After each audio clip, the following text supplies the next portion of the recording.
Sujet de cette émission, nous nous mettons en chemin vers mon pays natal, le Cameroun. Nous allons écouter l'interview accordée par l'intellectuel chouchou de la France-Afrique, chouchou des médias français.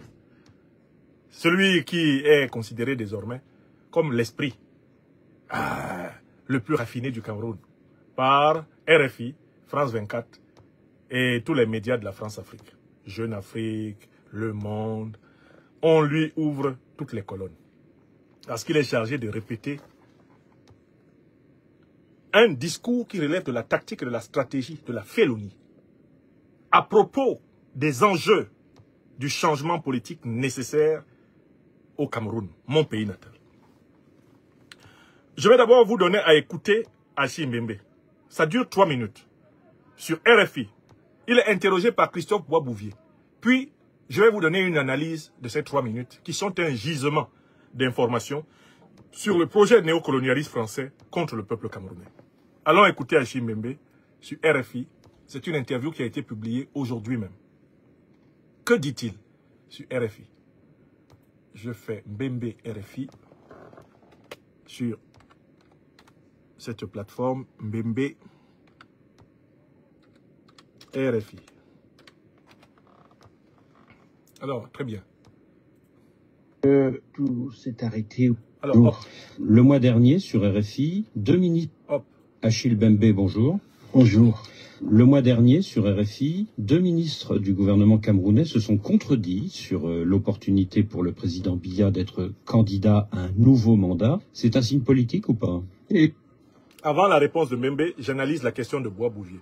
Parce que la question de Boisbouvier nous renseigne sur l'esprit des renseignements généraux français, l'esprit du plan français pour le Cameroun. La question porte sur un désaccord interne au régime camerounais. Boisbouvier dit que 2 ministres du gouvernement de Paul Biya ont donné 2 versions opposées sur la potentielle candidature de Paul Biya à l'élection, soi-disant présidentielle de 2025. Il s'agit des ministres Sadi et un autre ministre. Sadi a dit une chose et un autre ministre, Famendongo Jacques, a dit le contraire. Sadi a dit Paul Biya pourrait se présenter comme ne pas se présenter. Il y a 50% de chance pour oui, 50% pour non. Et pour le compte du parti, Jacques Famendongo est sorti pour dire il n'y a pas de débat dessus. Paul Biya est le seul candidat possible du RDPC et il va se présenter. RFI choisit de souligner cela. Pourquoi? Parce que RFI est chargé d'exploiter une faille interne au régime néocolonial de Paul Biya. Il s'agit de favoriser une aile de ce régime. C'est-à-dire un groupe de membres de l'actuel régime camerounais qui sont toujours soumis au néocolonialisme français contre le groupe incarné par Biya qui est considéré comme une vieille éponge, désormais bonne pour la poubelle. On veut se débarrasser de Biya comme on s'est débarrassé d'Ali Bongo, comme on va à la première occasion se débarrasser de Ouattara. Voilà pourquoi RFI, Jeune Afrique, TV5, tous les médias néocolonialistes, aujourd'hui, ils exploitent les failles internes au régime. Parce qu'ils veulent faire émerger une continuité du système néocolonial à partir d'une révolution de palais, du style Oligui Nguema, à Libreville ou Mamadi Doumbouya à Conakry. Vous comprenez pourquoi la question qui est posée a pour but d'inciter Achille Mbembe à opposer une aile du régime à une autre. Parce que c'est cela le plan. La suite. Réponse de Mbembe. Il ne faut sans doute pas négliger ces symptômes, mais il ne faut pas se perdre non plus dans le présentisme. Mbembe valide son interlocuteur, à savoir Christophe Boisbouvier. Il dit tu as raison. C'est vrai que à l'intérieur du régime, il y a une concurrence féroce pour le pouvoir. Mais il y a d'autres raisons. Et il ne faut pas se réfugier dans le présentisme. Que signifie ce gros mot français? Le présentisme, c'est une analyse politique qui ne tient pas compte de l'histoire sur le temps long. C'est une analyse politique qui ne se projette pas non plus loin dans l'avenir. C'est une analyse politique enfermée dans le seul présent. C'est ça que Mbembe appelle le présentisme. Il ne faut pas s'enfermer dans le présentisme. On va voir si lui-même est sorti du présentisme. On va voir si lui-même est sorti du présentisme. Si lui, il a cité une seule date du passé pendant les 3 minutes. On va voir s'il a fait une référence effective et sérieuse au passé. On va voir si lui-même est sorti du présentisme. Parce qu'il dit ce que lui-même ne va pas faire. La suite. Je crois que tout s'est arrêté au Cameroun depuis le début des années 90. Depuis lors... Vous voyez à quel moment l'histoire du Cameroun commence pour lui? L'histoire du Cameroun s'arrête. Elle s'arrête au début des années 90. Mais qu'est-ce qui s'est passé avant? Voilà quelqu'un qui est à la base un docteur de l'université en histoire. Hachim Bembe n'est pas docteur en philosophie. On le présente comme philosophe. Parce qu'il s'est intéressé aux idéaux philosophiques, parce que c'est un spécialiste au sens large du terme des sciences humaines, et que les sciences humaines sont interdisciplinaires. Mais Mbembe n'est pas philosophe de métier. Il n'est pas philosophe professionnel. Ce n'est pas un prof de philo. Ce n'est même pas un philosophe au sens classique de la tradition. C'est, on peut dire, un penseur. C'est, on peut dire, un spécialiste d'histoire. Il est professeur d'histoire. Docteur en histoire. Donc, l'histoire du Cameroun s'est arrêtée en 1990. Qu'est-ce qui s'est passé avant? Paul Biya est arrivé au pouvoir en 90.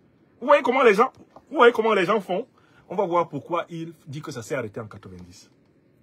C'est l'inertie qui prévaut. Je crois qu'il est temps de dresser tout de même un bilan des 40. Donc pour lui, l'inertie prévaut. Depuis quand au Cameroun, l'inertie prévaut-elle? Pour lui, c'est depuis 1990. Or, il y a un petit problème. On vient de déclassifier les mémoires de la guerre de la France contre l'armée, contre le Cameroun. Et cette guerre s'est déroulée entre 1955 et 1971. Paul Biya est au pouvoir depuis 1982. Mais quel est le régime politique qui est au pouvoir au Cameroun depuis 1960? Depuis 1957, 56, les premières élections, 1945-46, les premières élections coloniales truquées, jusqu'à aujourd'hui, quel est le régime qui est au pouvoir? L'histoire du Cameroun, elle est arrêtée depuis que la lutte anticoloniale a échoué. C'est-à-dire, elle s'est arrêtée dès lors que le mouvement révolutionnaire a été décimé, qu'1 million de Camerounais ont été tués par l'armée française, en association avec des Camerounais valets de la France, que sont précisément à leur tête Amadou Ahidjo et Paul Biya, son bras droit. Ce sont ces gens-là, en association avec l'armée française, qui ont perpétré le génocide camerounais. Plus d'1 million de personnes assassinées. Mbembe dit que l'histoire s'est arrêtée en 1990. On devrait au minimum dire que l'histoire est suspendue depuis l'assassinat du leadership authentique de la libération du pays. Ce n'est pas en 90 que ça s'est fait. Mais pourquoi veut-il absolument avoir la mémoire courte, Hachim Bembe? Parce qu'il ne veut pas gêner la France de Macron. Il ne veut pas gêner son patron. Quand on ne veut pas gêner son patron, on raccourcit l'histoire. On fait des petites séquences et on essaie d'expliquer l'histoire par le temps le plus proche. Il dit qu'il ne fait pas du présentisme. Mais qu'est-ce qu'il fait? Ce qu'il fait là, c'est du proximisme. Il découpe l'histoire du Cameroun. Il prend la période de 90 à maintenant. Il dit que c'est là que l'histoire s'est arrêtée. Parce que s'il faut parler de l'histoire du Cameroun avant, il est obligé d'accuser De Gaulle et Foccart. Il n'en parle pas. Il est obligé d'accuser Pompidou et Foccart. Il n'en parle pas. Il est obligé d'accuser Valéry Giscard d'Estaing et Foccart. Il n'en parle pas. Mitterrand et Foccart. Il n'en parle pas. Il est obligé d'accuser Chirac et Foccart. Il n'en parle pas. Il est obligé d'accuser tous les présidents de la République française jusqu'à Macron d'avoir maintenu la France-Afrique. Il n'en parle pas. Voilà pourquoi monsieur a fait un découpage arbitraire de l'histoire du Cameroun. Vous comprenez les stratégies? Et on le présente comme philosophe, faisant semblant d'oublier que ce type est d'abord et essentiellement un historien. Il est d'abord et essentiellement un historien. Et un historien ne fait pas comme ça. Hachim Bembe, comme professeur, ne donnerait pas 10 sur 20 à un étudiant qui lui dirait « l'histoire du Cameroun s'est arrêtée en 1990 ». Non, il ne donnerait même pas 10. Mais il répond comme ça pour protéger Macron. Et dire que c'est le détournement de la démocratie qui a mis fin à la dynamique de l'histoire du Cameroun. Mais qui a détourné la démocratie? C'est Mitterrand. C'est Mitterrand qui a mis en place, avec le discours de la Baule, l'ethnicisation des partis politiques, afin de fragiliser l'Afrique francophone, dite francophone, et ainsi permettre la mise en place des politiques du FMI et de la Banque mondiale, où la France a ses intérêts, et la dévaluation du franc CFA, qui a permis à la France d'échapper à la grande lame de crise financière qui l'a guetté dans les années 90. Qui nous a amené ce machin qu'on appelle démocratie là, actuellement en Afrique? Qui nous a amené ça? Qui nous a amené ça? C'est pas le fameux discours de la Bolle, qui est une escroquerie idéologique absolue? Ne sont-ce pas les présidents français successifs qui ont adressé des lettres de félicitations aux dictateurs de la France-Afrique qui violaient les constitutions, fraudaient aux élections, s'autoproclamaient présidents à vie dans leur pays? N'ont-ils pas été adoubés par tous les présidents français jusqu'à Macron? Macron n'est-il pas le plus grand soutien de Ouattara? N'a-t-il pas félicité Ouattara pour le viol de la constitution ivoirienne? Biya, Sassou Nguesso, Faure Gnassingbé. Macron n'était-il pas en 2021 pour installer Mahamat Idriss Déby Itno, N'Djamena au pouvoir, par coup d'État? Il n'était pas? N'a-t-il pas adoubé, comment il s'appelle, Oligui Nguema, Mamadi Doumbouya? Est-ce qu'on n'a pas vu tout ça? Non, le désastre de la démocratie sur le continent est-il séparable de l'action de la France-Afrique? Non. La démocratie même est une escroquerie france-africaine imposée aux Africains. Voilà la vérité. Voilà la vérité. Bon, écoutons-le, il continue. 3 années au pouvoir de M. Paul Biya. Je crois que ce bilan est calamiteux parce que le gaspillage et la dissipation caractérisent ce demi-siècle de pouvoir personnel à la tête du pays. Les fils... Vous voyez l'analyse du pouvoir de Paul Biya. Je suis d'accord que le système de Paul Biya est un système de dissipation et de destruction. Mais qui a imposé Biya à la tête du Cameroun? Comment un historien, tout un historien ne peut pas dire Paul Biya, introduit dans l'administration politique camerounaise par le docteur Louis-Paul Ojoula, colon français du Cameroun, aux côtés d'Ahidjo depuis 1961. Paul Biya a été imposé à la tête de la République du Cameroun en novembre 1982 par François Mitterrand, qui se vengeait d'Amadou Ahidjo parce qu'Ahidjo l'avait humilié en 1971 lorsqu'il voulait venir défendre le nationaliste camerounais Ernest Ouandié, qui a fini exécuté le 15 janvier 1971 à Bafoussam. Mitterrand a été refoulé et méprisé par Ahidjo. Quand Mitterrand a été élu président de la République française, l'un des premiers présidents africains à qui il a ordonné de dégager du palais, c'est Amadou Ahidjo. Et c'est lui, Mitterrand, qui a dit, c'est Biya qui te remplace. C'est pour ça que Biya a dit qu'il était le meilleur élève de la France, en 1987, devant les caméras de la télévision camerounaise. Hachim Bembe, qui est devenu philosophe, s'il le veut, par la force des choses et de l'expérience, est quand même d'abord historien. Quand on lui pose des questions comme ça, il doit faire recours à l'histoire. Mais il ne fait pas recours à l'histoire, il fait de la théorie pure, aérienne, il fait de la conceptualisation abstraite de la politique camerounaise, parce qu'il ne faut pas gêner Bois-Bouvier, et derrière tout cela, il ne faut pas gêner Macron. Parce qu'en réalité, dans le bilan de la Biya-kleptocratie, il y a le bilan de Macron.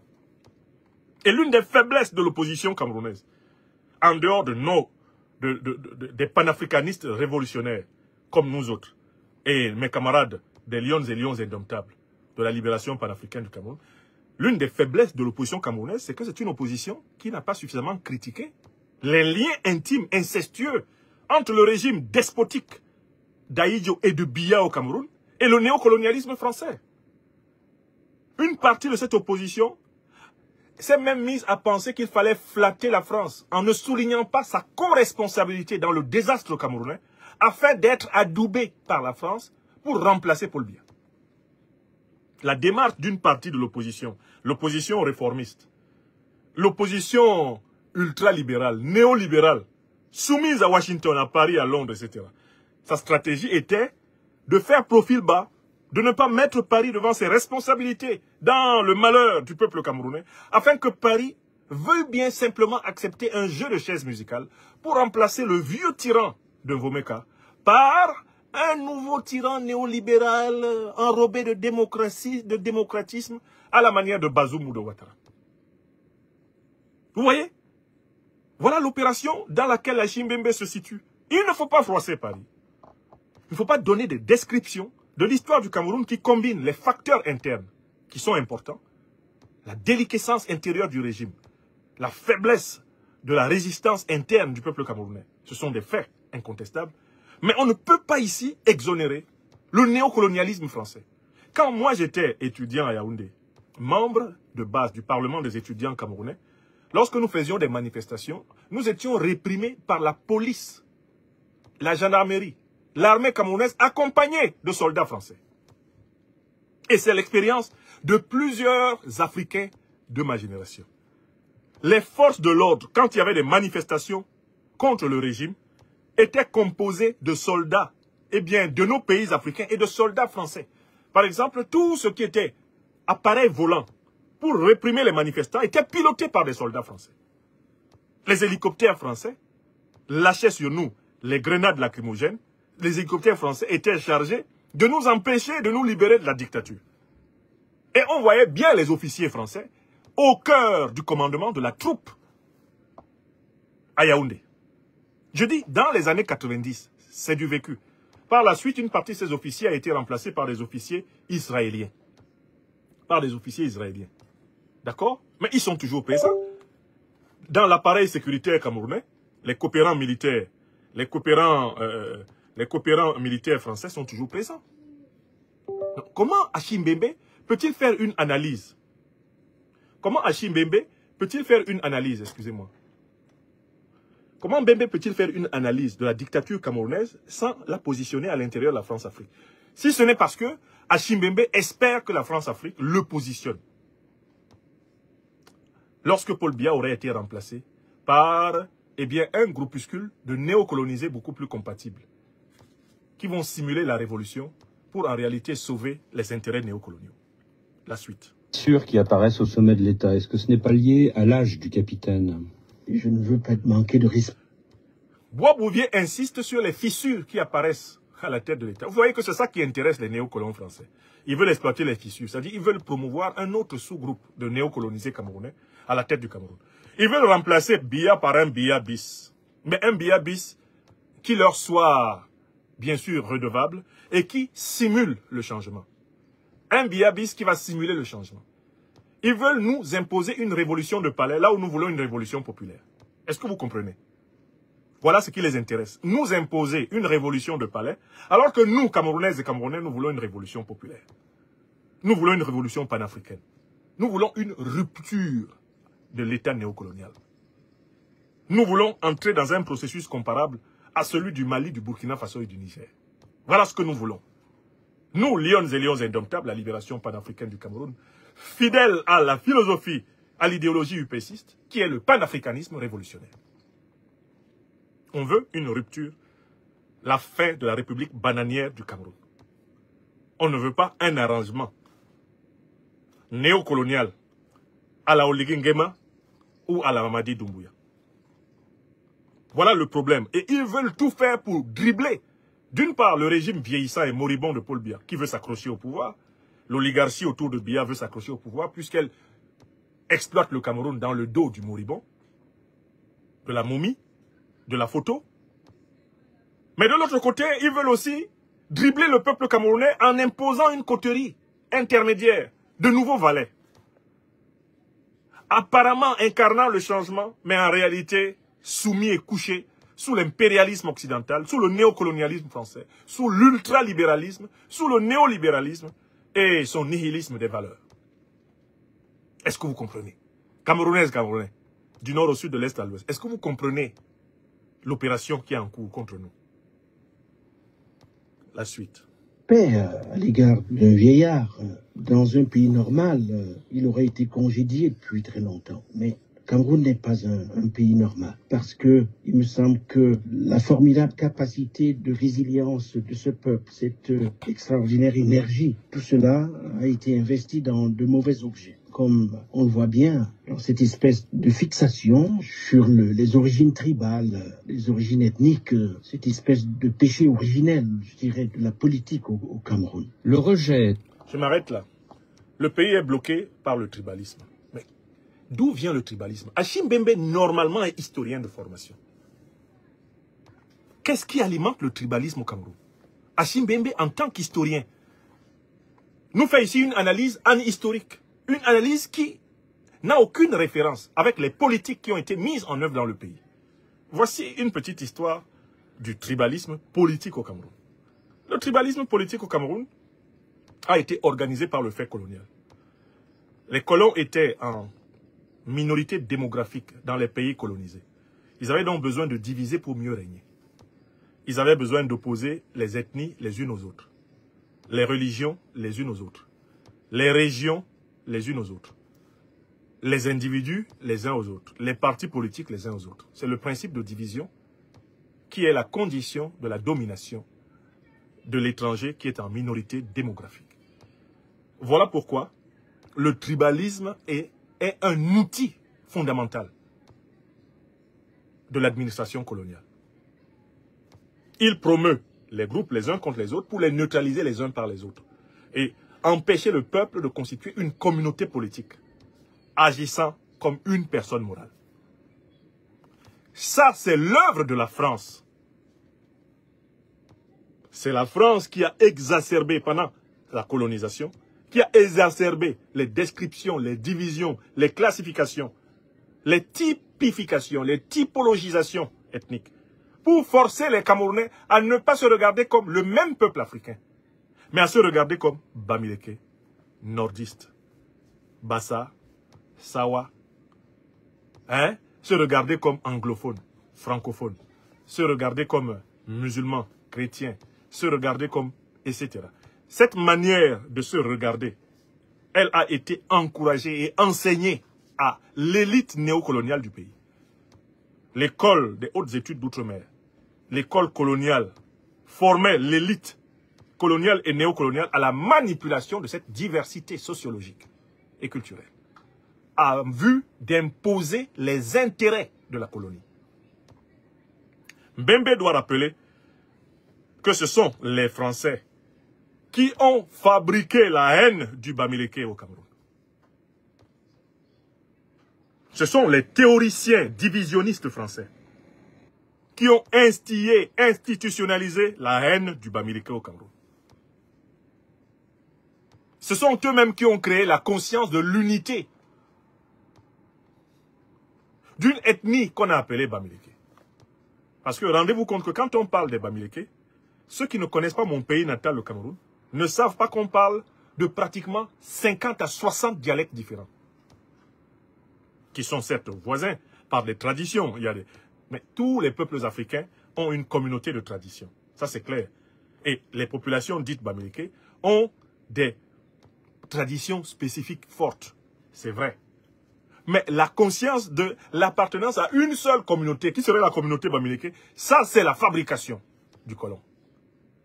Et il fabrique cette communauté ethnique, tribale, pour imposer cette communauté comme un ennemi structurant aux autres communautés.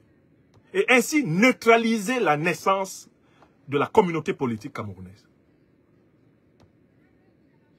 Le colonel Lamberton écrit des phrases assassines qui sont restées dans la mémoire de beaucoup.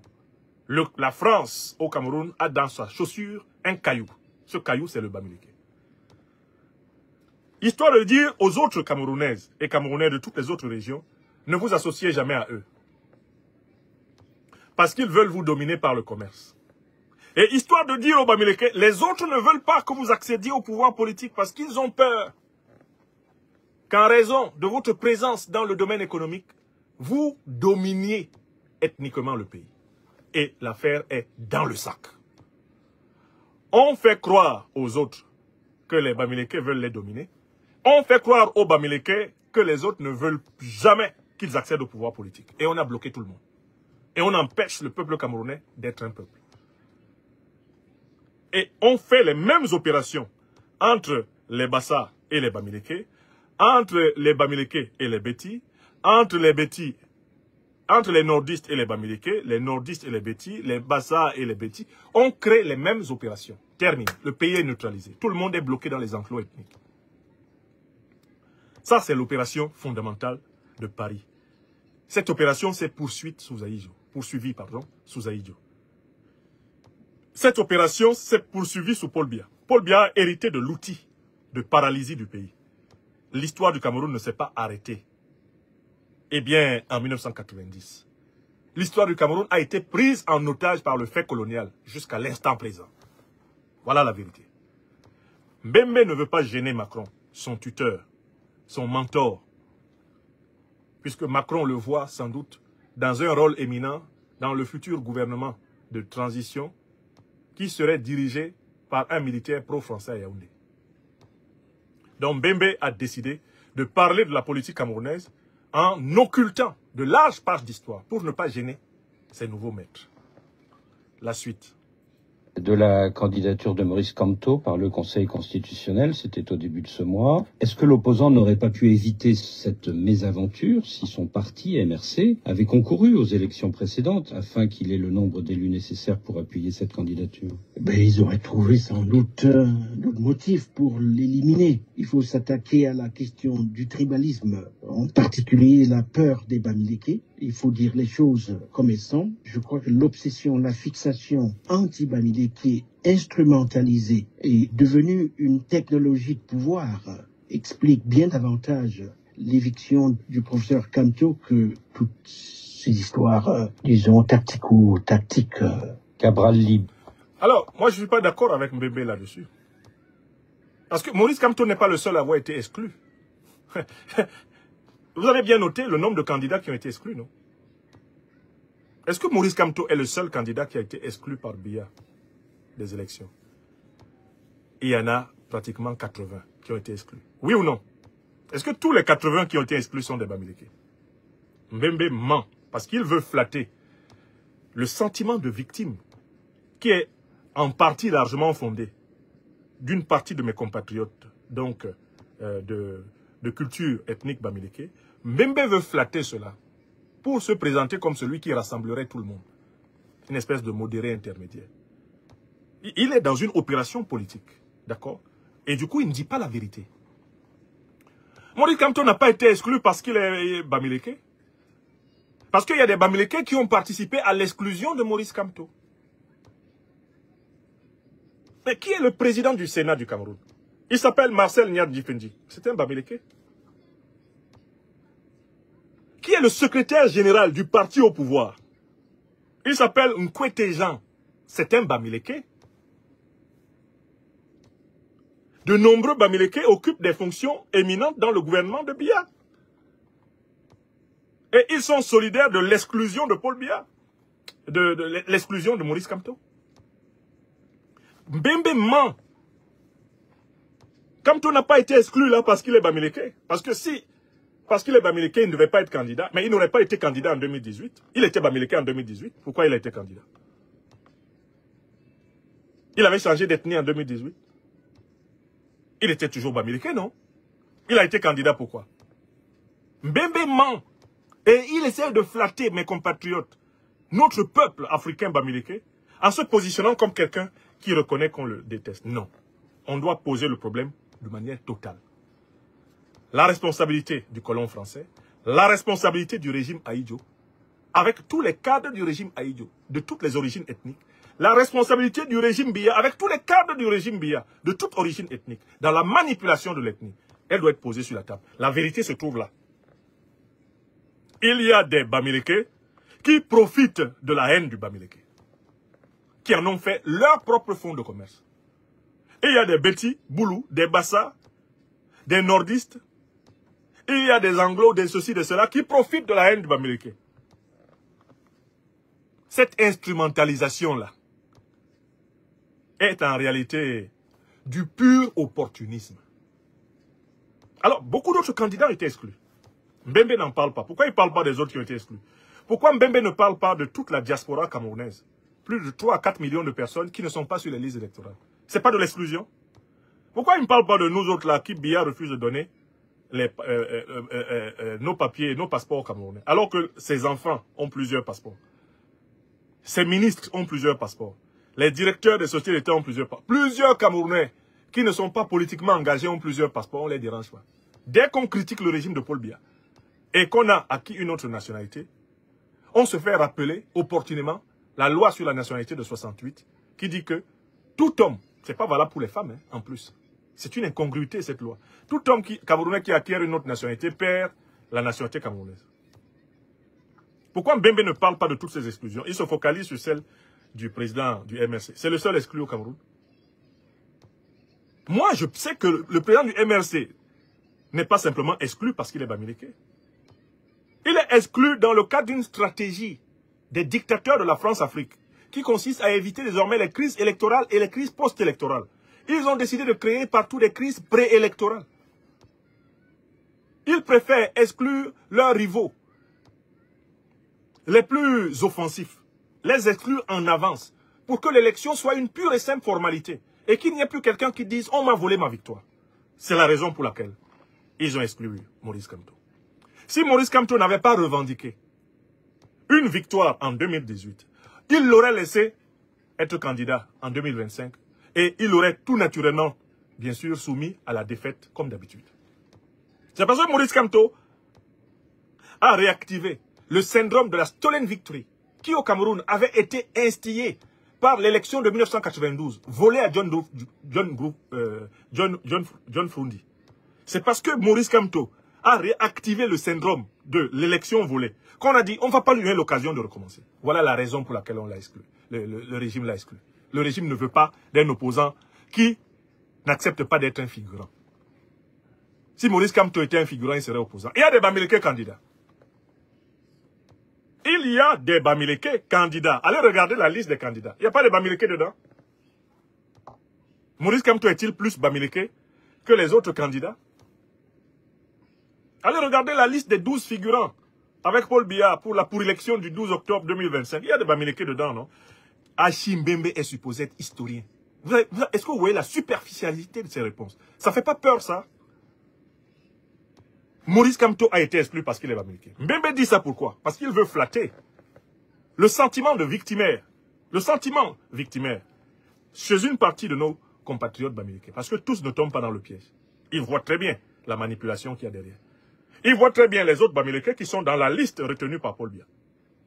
Ils voient bien les autres bamileke qui font partie des 80, des 70 candidatures que Paul Biya a rejetées. Comme Léopold Bessiping. Ce sont des bamileke, ils ont été exclus aussi. Des bassins ont été exclus. Des nordistes ont été exclus. Des socios ont été exclus. Ce n'est pas une élection. La vraie raison, Mbembe lui-même le reconnaît, il n'y a pas élection au Cameroun. Quand on n'est pas exclu parce qu'il est exclu de la candidature, parce qu'il est bamileke, il est exclu parce qu'il n'accepte pas ses défaites. Des défaites organisées artificiellement par le pouvoir, qui est un pouvoir de voleurs, de menteurs, de fraudeurs, d'escrocs, de voyous. Si Maurice Kamto avait fait profil bas en 2018, il serait candidat en 2025.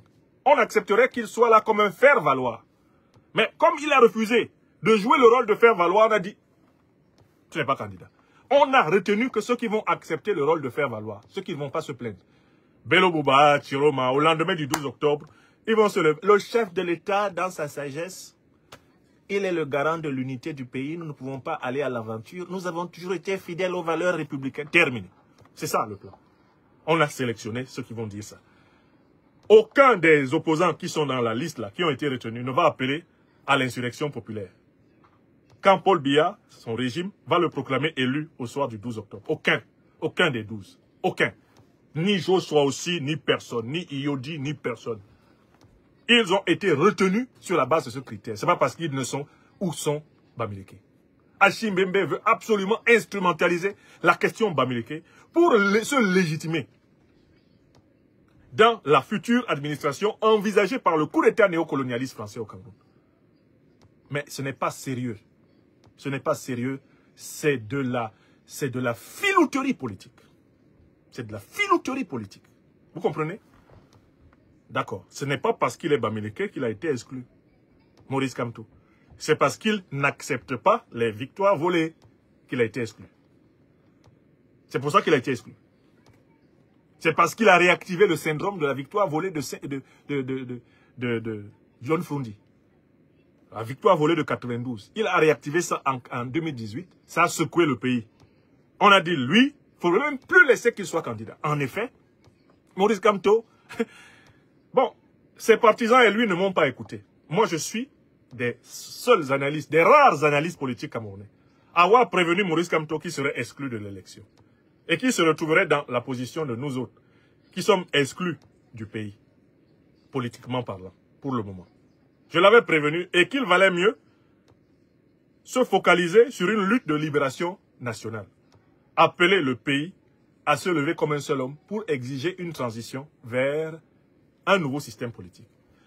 J'ai eu tort de dire ça, ce que j'ai appelé le plan B, pour les plus court-termistes, pour les plus aveugles des partisans du président Kamto qui me sont tombés dessus à bras raccourcis. J'ai prédit avec précision tout ce qui allait arriver au président Kamto. J'ai dit qu'il serait exclu de l'élection. Quand il a cherché la parade pour participer à l'élection, d'être présenté par le soi-disant parti Manidem, je suis sorti avant la décision de la commission électorale, avant la décision du Conseil constitutionnel. Et j'ai dit que le parti Manidem était une fabrication de l'administration territoriale camerounaise et que Maurice Kamto se ferait escroquer, rouler dans la farine, par un trio de three fingers. Chez nous, à Douala, on parle de two fingers pour désigner les voleurs. Il serait pris au piège par un trio de voleurs, instrumentalisé par le pouvoir. Ils lui ont fait ça en 3 temps. Un premier qui lui sourit. Camarade, bienvenue à la tête du mouvement révolutionnaire du Manidem. Camarade Maurice Kamto. Maurice Kamto n'a jamais été révolutionnaire. Déjà, c'est une incongruité. De sa part, de dire, je suis candidat du Manidem. Le Manidem a une phraséologie révolutionnaire, panafricaniste révolutionnaire. Et Kane Anissé a gardé au moins ça de ses années du P6.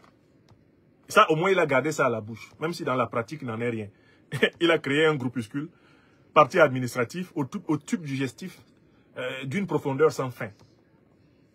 C'est l'administration territoriale qui a créé cette fraction de l'UPC pour combattre l'UPC historique. Et Kane est un agent de l'administration territoriale camerounaise. C'est connu de tous ceux qui analysent le champ politique camerounais. C'est un type du cabinet civil de la présidence de la République. C'est connu. C'est dit plusieurs fois. Quand Maurice Kamto s'est levé pour aller se faire investir par ce type, je lui ai dit, vous serez piégé et vous serez humilié. Ils l'ont humilié. L'administration territoriale qui a créé le Manidem a suscité un faux candidat, un faux deuxième candidat du Manidem. Ce qui a constitué l'alibi tout trouvé pour le Conseil constitutionnel de dire il y a pluralité de candidatures dans ce parti appelé Manidem, on ne sait plus qui est candidat dedans, personne n'est candidat. Mais Maurice Kamto aurait pu passer autrement. Il aurait même pu obtenir l'investiture d'un autre parti, même de l'UNDP. Même si c'est l'UNDP qui investissait Maurice Kamto. Le Conseil constitutionnel trouverait une manière d'écrire le droit. Une manière foutaiseuse d'écrire le droit pour l'exclure. Mon tort à moi parmi les Camerounaises et les Camerounais. Je dis mes vérités trop tôt. Qu'est-ce qu'on ne m'a pas dit? Il y a un individu profondément inculte qui a consacré une centaine de vidéos sur sa page YouTube pour me présenter comme le diable en personne. Mais toutes mes prévisions sur son leader sont avérées. Et il peut toujours venir me voir, me demander ce que son leader va devenir dans les 6 prochains mois.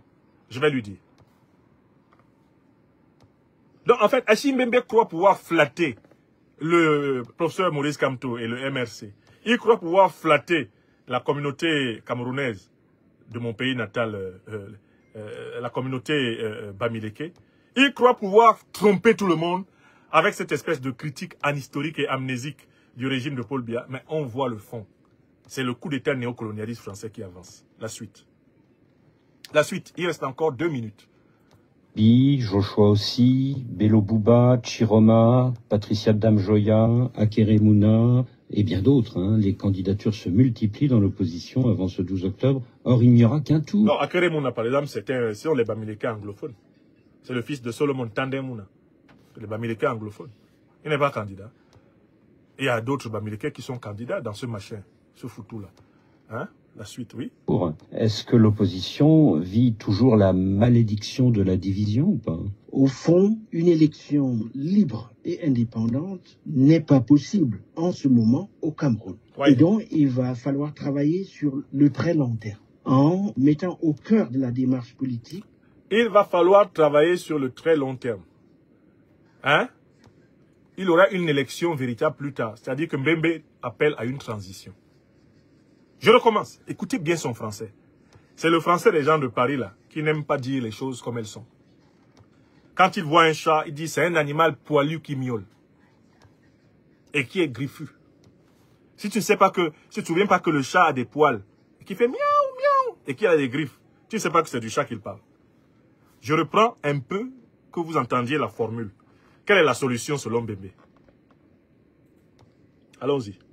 On va travailler sur le très long terme. Okay. Pour travailler sur le très long terme, ça veut dire qu'il y a une période préparatoire qui s'appelle une transition. Mais Mbembe travaille pour une transition pro-française. Ce qu'il a appelé la relation à l'autre. Il faut faire la politique avec l'autre. L'autre, c'est la France de Macron. Il faut qu'on s'entende avec la France de Macron pour remplacer Biya par une équipe qui travaille mieux pour les Camerounais, mais en bonne entente avec la France. C'est la transition bembéenne. C'est la transition macronienne. Et c'est pour cela qu'on a nommé un général d'armée, ambassadeur au Cameroun, Thierry Marchand, pour préparer cette transition. Camerounais, Camerounais, vous m'écoutez bien. Si vous dormez au premier banc, on va passer bientôt d'une dictature civile à une dictature militaire. On va passer d'un Ali Bongo à un Oligui Nguema. Si le peuple camerounais ne prend pas la responsabilité de la mobilisation populaire, révolutionnaire, pacifique, pour obtenir une transition conforme à ses aspirations, il va avoir une transition manipulée de l'extérieur. C'est de celle-là que parle Bembé. Écoutons-le. Étant au cœur de la démarche politique, la formation des gens. Voilà. Il dit qu'il faut mettre au cœur de la démarche politique la formation des gens. Quel est le métier de Bembé? Voilà comment quelqu'un vous dit, je veux être le Premier ministre, voire le président de transition, et vous vous en rendez pas compte. Quel est son métier? Écrivez le métier d'Achim Bembé. Je vous ai dit au départ, quel est son métier. Il est docteur dans quelle discipline? Quel est le métier d'Achim Bembé? Achim Bembé est docteur en histoire, il est professeur d'université en Afrique du Sud. Il dit qu'il faut placer au centre de l'action politique la formation. Et lui, il est formateur. Donc, qui doit être placé au centre de l'action politique? Lui. Voilà comment quelqu'un vous parle de lui-même, vous n'êtes même pas au courant. Le gars est en train de vous dire, il faut que la France me donne le pouvoir au Cameroun. On doit tout faire pour que moi, Bembé, je sois au pouvoir au Cameroun et les choses vont bien se passer. Parce que moi, je parle avec Macron. Je peux m'entendre avec Macron, on peut trouver une solution. Vous voyez, Macron, c'est vraiment quelqu'un de sympathique. Ça sont les mots de Bembé. Il est sympathique, c'est quelqu'un d'intelligent. Si moi, Bembé, je suis Premier ministre de transition ou président de la transition, ça va très bien se passer. Il faut placer la formation au centre. C'est-à-dire, il est en train de vous parler de lui. Hein. Il est en train de vous parler de lui. En fait, la phrase signifie, il faut me placer au centre. Mais pourquoi les gens ne sont pas courageux? Achim Bembé, si vous voulez être, mon cher frère, Premier ministre de transition ou président de transition, mais dites-le clairement. Dites-le clairement. Moi, s'il y a une transition populaire, révolutionnaire au Cameroun, je veux bien y participer. Oui! Est-ce que je me cache pour dire ça? Notre secrétaire général de notre mouvement, Maître Corinne Jeanne Eléa Tangan, je crois qu'elle est en train d'écouter. Maître, il faut témoigner. J'ai dit que s'il y a une transition populaire, panafricaine, révolutionnaire dans notre pays natal, le Cameroun, je rentre au Cameroun tout de suite. Je rentre au Cameroun tout de suite. Là, je sors là. Si le processus qui conduit vers cette transition, je sors de la maison là tout à l'heure, je m'en vais au Cameroun. Achim Bembé doit apprendre à respecter l'intelligence des Camerounais. S'il est intéressé par des fonctions politiques au Cameroun, qu'il le dise. Qu'il arrête de nous fignoler avec la langue de bois, franchouillarde, à gauche et à droite. Le Cameroun, c'est notre pays à tous. Qu'un Camerounais ait des ambitions politiques pour son pays, dans son pays, c'est légitime. S'il y a une transition, s'il y a un processus de transition, populaire, révolutionnaire, panafricaniste, j'en serai. Et je le dis clairement. Vous pouvez écrire ça. Je serai dans la position que le peuple révolutionnaire, panafricain du Cameroun, voudra bien m'accorder. Oui! Donc, Bembé, il dit, il faut placer la formation. Il dit, en fait, il veut dire, il faut me placer au centre. Mais il faut qu'il soit courageux. Qui va le placer au centre? Nécessairement un coup d'État néocolonialiste. Puisqu'il n'est pas connecté à la vie des mouvements révolutionnaires du pays.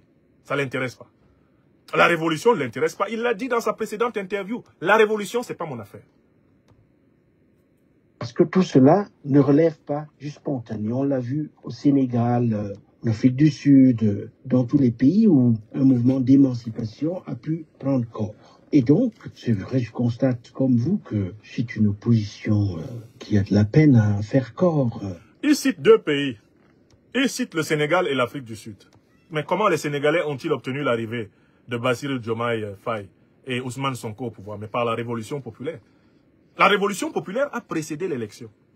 Oui ou non? Vous n'avez pas vu le peuple sénégalais dehors? De quoi est-ce qu'il parle, Achille Mbembe? Ensuite, il donne un deuxième exemple, l'Afrique du Sud. C'est quand même un historien. L'ANC a combattu pendant 100 ans, pratiquement. 100 ans. L'ANC a combattu pendant 100 ans. De mémoire, je pense que l'ANC a été fondée en 1912. Ou 1920 par là. L'ANC a été fondée au début du siècle. Ils ont combattu pendant 100 ans, y compris par les armes. L'ANC avait sa branche armée Umkhonto Sizwe, qui a affronté le pouvoir raciste blanc sud-africain par les armes sur le terrain pendant plusieurs années. Quelle est la voie que l'ANC a utilisée pour arriver au pouvoir? L'ANC a utilisé la voie de la révolution populaire. Elle a été soutenue pour cela par l'Union soviétique, la Libye, plusieurs pays révolutionnaires, Cuba. Mandela a témoigné avant de mourir. Achille Mbembe nous dit qu'il est contre la révolution, qu'il n'est pas révolutionnaire. Et il cite deux pays où ceux qui sont arrivés au pouvoir sont passés par la révolution. C'est la révolution du peuple sénégalais qui a balayé le régime de Macky Sall. Avant les élections, Macky Sall avait déjà perdu le rapport de force avec le peuple sénégalais. Le peuple sénégalais a inondé les rues du Sénégal. Le régime Macky Sall a reculé parce qu'il n'était plus capable de brimer le peuple sénégalais. Et c'est comme cela que les prisonniers Sonko et Diomaye sont sortis pour aller gagner l'élection. En Afrique du Sud, ça a duré presque 100 ans de lutte, y compris de guerre, pour que l'ANC enfin soit reconnue comme ayant le droit à one man, one vote, et qu'elle gagne les élections en 1994. Il a fallu lutter, la lutte révolutionnaire populaire. Mbembe nous a dit dans son interview précédente, je ne suis pas un révolutionnaire. Alors, il veut quoi? Il veut essentiellement donc le coup d'État néocolonialiste. Le haute-toit de là que je m'y mette. Le parachutage, n'est-ce pas? Par une action révolutionnaire de palais. Celle pour laquelle on a désigné un général comme ambassadeur de France au Cameroun. Le général Thierry Marchand. C'est un général d'armée qui est ambassadeur de France au Cameroun depuis 2022.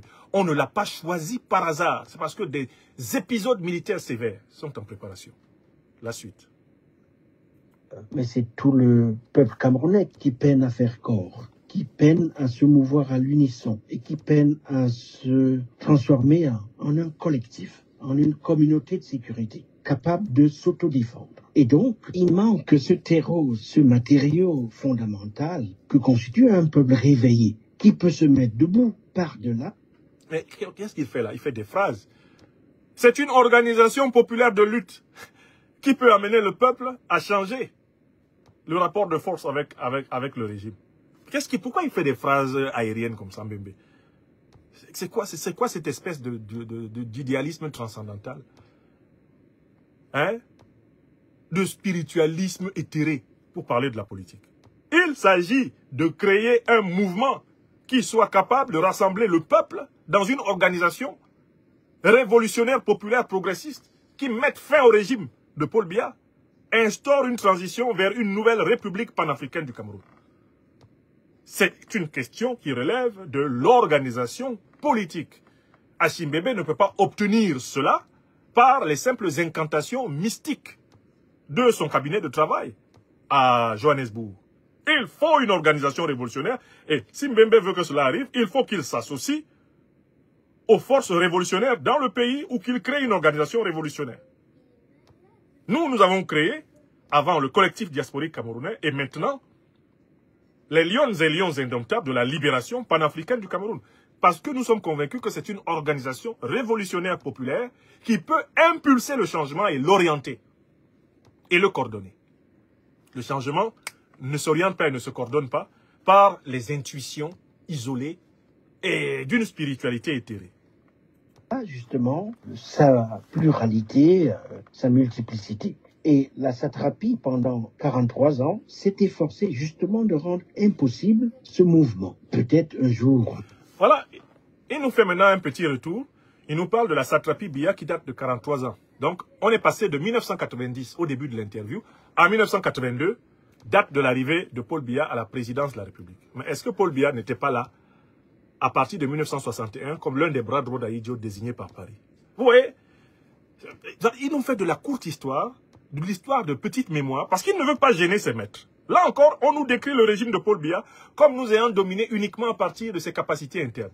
Comme si ce régime n'avait pas été adoubé, imposé, accompagné par le néocolonialisme français. Comme si Biya n'était pas là par la volonté de Mitterrand, la volonté de Chirac, la volonté de Sarkozy, la volonté d'Hollande et la volonté de Macron. Comme s'il n'avait pas contribué. Et il est sur RFI pour ne pas gêner Bois-Bouvier. Il ne le dit pas. Il ne le dit pas. Ce peuple deviendra-t-il un collectif? Un collectif comparable au PASTEF au Sénégal? Mais c'est justement ce type d'effort qu'il faut. Je ne dis pas qu'il faut aller copier au Sénégal. Chaque pays a... il se rend compte qu'enfin, il faut une organisation politique. Mais combien de fois il s'est intéressé à l'organisation politique? Il dit que la formation doit être placée au centre. Mais combien de fois il a créé une organisation politique plaçant la formation au centre? Il a presque bientôt 70 ans, Bembe. De quoi parle-t-il?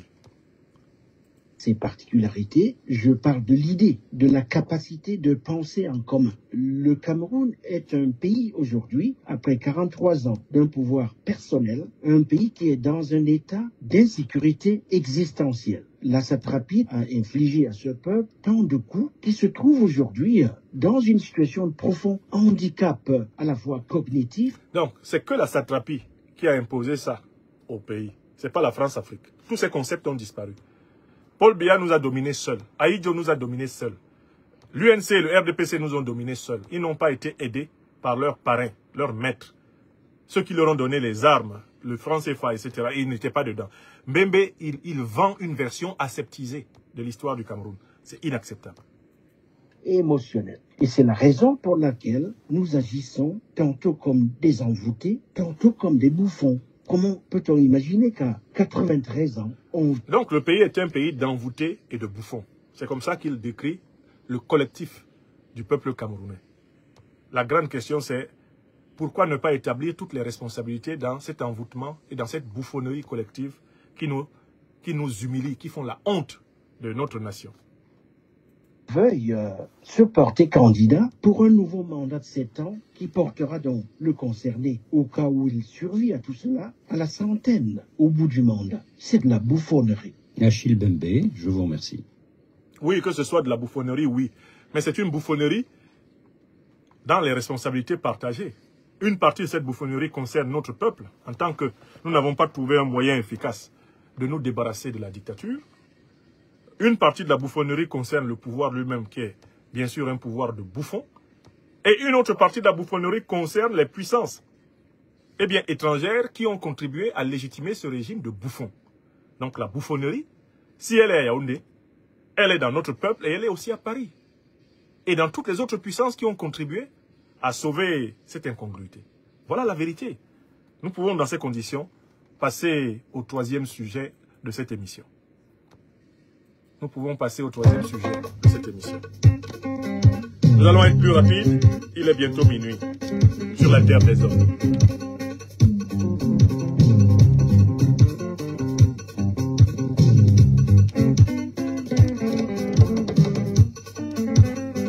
Bassirou Diomaye Diakhar Faye. Bassirou Diomaye Diakhar Faye, le président de la République du Sénégal, est de nouveau en visite officielle en France. Si je ne m'abuse, c'est la 3e fois en moins de 2 ans d'exercice du pouvoir présidentiel que le président Bassirou Diomaye Diakhar Faye du Sénégal se rend en visite officielle à Paris sans avoir une seule visite réciproque de son homologue français. On a envie de se demander, qu'est-ce qui explique cette appétence manifestement exagérée de Bassirou Diomaye Faye pour le palais de l'Élysée?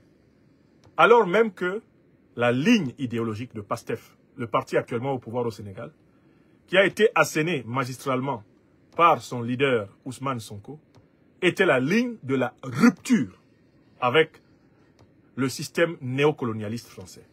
Est-ce que ce système néocolonialiste a pris fin? Ce qui expliquerait le rapprochement accéléré de Bassirou Diomaye Faye, président de la République du Sénégal, avec Emmanuel Macron, président de la République française. C'est la question que nous nous posons maintenant. Mais nous ne pouvons pas nous poser cette question sans avoir rappelé ce que le leader de PASTEF, le parti au pouvoir au Sénégal, nous avait dit de l'avenir de la relation entre la France et le Sénégal. C'est un classique du genre. Nous devons donner la parole à Ousmane Sonko pour qu'il nous dise ce qui était prévu quand ils étaient dans l'opposition pour la relation franco-africaine, la relation franco-sénégalaise. Alors, la vidéo s'appelle facilement sur YouTube Ousmane Sonko, le genou. C'est la célèbre vidéo du genou. Le genou, le scanner. Responsabilité de nos dirigeants voilà. Incompétents, incapables et qui ne sont pas des patriotes du tout. Très bien. Mais il est temps que la France lève son genou de notre cou. 7 siècles de misère fait de traite humaine, oui. de colonisation oui. et aujourd'hui de néocolonisation, cela suffit. Il est temps que la France nous foute la paix. Ah bon? Il est temps que la France prenne exemple sur ses voisins européens. L'Allemagne est la première puissance économique d'Europe, loin devant la France. La 3e ou 4e puissance économique du monde. L'Allemagne n'exploite aucun pays, oui. Aucune colonie. Oui. Je peux citer l'Italie, je peux citer l'Espagne, qui avait des colonies avant, mais qui n'exploitent personne, oui. Qui ne font pas ingérence, qui n'imposent pas des dirigeants dans leur ancienne colonie. Au nom de quoi la France croit pouvoir continuer à nous imposer des dirigeants, à faire des choix à notre place. Cela doit cesser et l'Afrique nouvelle, la jeunesse africaine, les élites africaines, la diaspora africaine dit non, ça ne peut pas continuer. L'hypocrisie de cette France se vit et s'exprime tous les jours. Tout à fait. Prenons l'exemple du cas du Mali et du Tchad. Au Tchad, où le processus constitutionnel a été interrompu, la France a applaudi. Et son président est allé consacrer le nouveau roi. Au Mali, où ce n'est pas le processus constitutionnel qui a été interrompu, mais le processus de transition, la France a condamné et même a pris ses clics et ses claques pour dire qu'elle quitte le Mali. Ça, c'est de l'hypocrisie. C'est le 2 poids, 2 mesures. C'est le double langage que la France tient en Afrique. Quand Sonko avec tout son cerveau. Quand on a interrogé M. Jean-Yves Le Drian sur la situation en Côte d'Ivoire, pourquoi la France a laissé faire un 3e mandat, il a dit simplement pourquoi il l'a accepté pour Ouattara et pourquoi elle le refuse pour la Biélorussie. Parce que la France a condamné en Biélorussie, a même poussé l'Union européenne à condamner. Monsieur Le Drian répond en disant que c'est parce qu'en Biélorussie, il y a eu des millions de personnes qui sont sorties dans les rues et que ce n'était pas le cas en Côte d'Ivoire. Voilà comment la France traite les questions africaines. Personnellement, nous n'attendons absolument rien de la France. Nous voulons qu'elle cesse de s'ingérer dans nos affaires. Que le peuple sénégalais puisse avoir le droit de choisir librement. Et non pas parce que la France a choisi un candidat avec les méthodes qu'on connaît. On commence par cibler les gens, on les décore dans les légions d'honneur ou dans je ne sais quel autre grade chevalier de je ne sais quoi. On les inscrit dans des loges maçonniques. On leur dit préparez-vous, ce sera vous après. Même l'hypothèse où Macky Sall ne pourrait pas passer, nous savons qui est en train d'être préparé par la France. Cela doit cesser, ça ne se passera plus comme ça. Très bien. Que l'on soit bien clair, nous n'avons rien contre le peuple français. C'est vrai. Et en France même, des voix politiques et citoyennes se lèvent pour tenir le même discours que celui que je suis en train de vous tenir. Les députés, par exemple, Madame Frédérique Dumas, qui intervient régulièrement sur la tribune de l'Assemblée, qui écrit régulièrement au ministre des Affaires étrangères, puisqu'elle est membre de la Commission des Affaires étrangères, pour soulever ce comportement injuste de la France vis-à-vis de l'Afrique. Mais qu'est-ce qui a changé? Tient le même discours que nous. Qu'est-ce qui a changé? Monsieur Jean-Luc Mélenchon, Jean-Paul Lecoq, André Chassaigne, tous députés, tiennent le même discours que nous. Et des centaines d'autres voix. Voilà. L'ONG Survie, comme d'autres ONG, font un travail extraordinaire dans le même sens. Et qu'est-ce qui a changé? Nous disons à la France d'écouter ces voix. Oui, est-ce qu'elle les écoute? Qui lui parlent de notre schéma. Oui. D'une autre collaboration entre l'Afrique et la France. Est-ce que ça a commencé? Beaucoup plus juste, beaucoup plus équitable, mais beaucoup plus durable. Si elle sait l'écouter, je crois que nous aurons de beaux jours devant nous dans le cadre de la collaboration. S'il ne sait pas l'écouter, pensant pouvoir continuer à fonctionner comme du temps de nos grands-papas, cette jeunesse africaine ne l'accepte plus. Il faut que la France se prépare à une rupture définitive et à quitter l'Afrique. Parce que l'Afrique appartient aux Africains. Elle n'appartient pas à la France.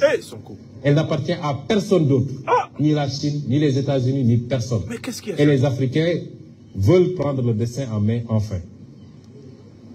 Voilà le célèbre discours de Dakar, appelé le discours du genou, tenu par Ousmane Sonko il y a 3 ans, exactement, en 2022.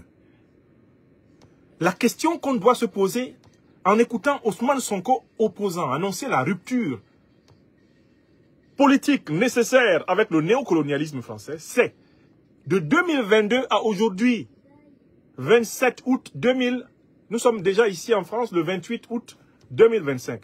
Est-ce que la politique néocolonialiste de la France en Afrique a changé? La réponse est clairement non. La politique néocolonialiste de la France n'a pas changé. Pourquoi? Parce que le président Macron veut maintenir une présence militaire de la France en Afrique sous la forme de compagnies militaires privées. Ils ont décidé d'invisibiliser la présence militaire française en Afrique. Voilà pourquoi maintenant ils se basent essentiellement sur des réseaux d'espions.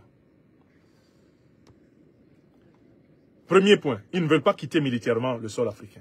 Deuxième point, est-ce que le moyen qui permet à l'économie française de pomper les richesses africaines, la monnaie coloniale et néocoloniale du CFA, est-ce qu'elle a été abolie? Non. Rien n'a changé sur ce point. Troisième point, est-ce que la France a renoncé à s'immiscer dans la désignation des dirigeants politiques africains? Réponse non. Une tentative de coup d'État impliquant un officier supérieur français, le lieutenant-colonel Yann Christian Bernard Vézilier, vient d'avoir lieu sous nos yeux au Mali. Et plusieurs pays africains ont régulièrement accusé les dirigeants français actuels de soutien au terrorisme. Au Mali, au Burkina Faso, au Niger. Et maintenant, c'est la Fédération de Russie qui a frontalement accusé la France de soutien au terrorisme avec plusieurs autres puissances occidentales.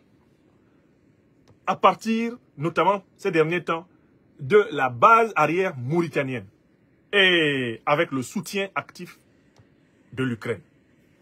Voilà les faits qui ont lieu en cette année 2025. Est-ce que Ousmane Sonko lui-même peut nier que s'il n'est pas l'actuel président de la République du Sénégal, c'est précisément parce que les néocolonialistes français ont imposé à Ousmane Sonko d'accepter que ce soit Bassirou Diomaye Diakhar Faye parce que celui-ci leur est beaucoup plus compatible.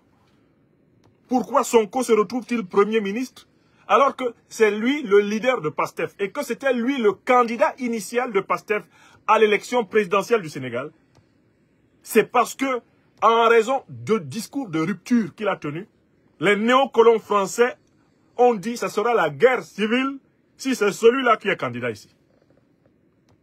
PASTEF a été contraint de renoncer à la candidature de Sonko sous la pression des néocolonialistes français. C'est pour ça que Sonko n'est pas président de la République aujourd'hui, à cause d'une immixtion française, une fois de plus. Même le cas Sonko Diomaye, leur arrivée au pouvoir est encore une illustration de cette immixtion dans les affaires intérieures de l'Afrique. Voilà la vérité. Voilà la vérité. Vous comprenez? Donc, la politique néocolonialiste de la France a-t-elle changé? Pourquoi persécute-t-elle les panafricanistes, militants, activistes intellectuels, comme moi, comme Nathalie Yam, comme Kémy Séba? Pourquoi les relais du néocolonialisme français comme Alassane Dramane Ouattara ont-ils assassiné Alino Faso? Pourquoi nous persécutons? Parce que la politique néocolonialiste persiste. Donc, comment expliquer le rapprochement de Bassirou Diomaye Diakhar Faye avec le président français actuel, alors que la politique néocolonialiste du gouvernement actuel n'a pas varié d'un iota? Elle s'est reformulée, elle s'est réorganisée. Ils sont passés du précaré à la zone d'influence au dispositif socle. C'est la même chose. Ce sont des mots différents pour désigner la même volonté de contrôler les Africains comme des mineurs sur la planète. Donc, la question c'est, qu'est-ce qui peut expliquer que Bassirou Diomaye Faye fasse 3 visites aux officiels en moins de 2 ans de pouvoir à Paris? Après ce discours par lequel ils avaient conquis le cœur des Sénégalais, le cœur des Africains. Qu'est-ce qui peut expliquer? La seule explication est là, c'est que le régime au pouvoir au Sénégal n'est pas un régime panafricaniste, révolutionnaire, comme on a pu le croire. C'est un régime qui assure la continuité du néocolonialisme français au Sénégal. Écrivez ça. Vous avez la preuve là, patente, éclatante. Bassirou Diomaye Diakhar Faye appartient à la tradition des présidents sénégalais depuis Léopold Sédar Senghor. Ils ont toujours été de bons collaborateurs du néocolonialisme français. Bassirou Diomaye Diakhar Faye ne fait pas exception. Quand il s'est levé, est allé à Abidjan, présenté Alassane Dramane Ouattara comme un grand démocrate, partisan de la stabilité de la sous-région. Tout le monde l'avait compris. Quand ils se sont permis de laisser l'ambassadeur d'Ukraine, qui a participé à l'attaque terroriste de Tinzaouaten, et se contenter de lui faire des remontrances verbales, tout le monde devait avoir compris la nature de ce régime. Quand ils se sont levés pour demander à l'Union européenne de venir sécuriser leurs frontières avec le Mali, tout le monde aurait pu comprendre. Quand ils ont voté à l'ONU contre les intérêts des peuples en lutte contre le terrorisme, tout le monde, que ce soit les partisans de PASTEF, le peuple sénégalais, les Africains, etc., les plus lents à la détente sont aujourd'hui saturés de preuves qu'il n'y a pas eu de changement idéologique à la tête du Sénégal. Et c'est ce que je voulais démontrer ici, sur la base de ces faits. Donc pour moi, Bassirou Diomaye Faye est à Paris avec Emmanuel Macron parce qu'ils ont la même conception des relations franco-africaines. Cette régularité à Paris n'est rien d'autre que le signe d'une complicité, d'une connivence. Et le projet qu'on nous annonce, le futur ECO, n'est rien d'autre qu'un franc CFA bis qui va être préparé à partir des valets france-africains, donc de Dakar et d'Abidjan, contre les peuples ouest-africains qui se rassemblent autour de l'AES pour aller vers la monnaie Sahel. Vous comprenez? Il faut que les choses soient claires et que nous, au Sénégal, en tant que peuple, nous arrêtions de nous laisser mentir. Et que nous, Africains, nous regardions le pouvoir sénégalais pour ce qu'il est. Non pas pour ce qu'il doit être, mais pour ce qu'il est. Et que nous l'apprécions comme tel. La révolution idéologique, la rupture de l'épistémologie politique sénégalaise n'a pas eu lieu. Nous sommes dans une continuité. Hélas, la révolution sénégalaise est en suspens. La suite de cette émission. Avant-dernier sujet. Suite de cette émission.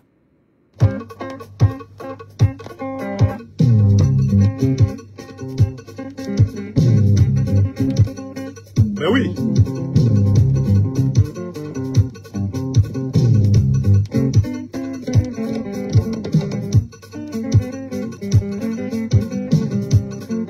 Avant-dernier sujet.